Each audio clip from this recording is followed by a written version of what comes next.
What's up, CompSci community? It's day number 9 of my 100 Days of Code challenge, and today I finished up the module in Team Treehouse that I was working on. The module is the Lake Tahoe site that I was building. So I did 3 things today. The first thing that I did was I added a gradient to the buttons. And it's actually a layered gradient, so you can actually see it's a very subtle effect, but the top and the bottom are actually very slightly different. The next thing that I did is I just went through and I added some spaces to break up the sections a little bit more.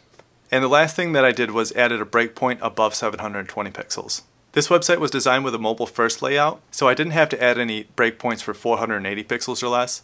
It's just a single breakpoint, and you can see that on the various viewports, whether you're viewing it on a desktop or mobile, it looks like a really great website and it's very responsive.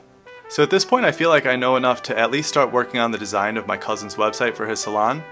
But in the meantime, I'm also still going to work on a lot of Team Treehouse exercises, and I'm still going to continue going through this front-end web development track. But that's all for today, so I'll see you guys tomorrow. Take care.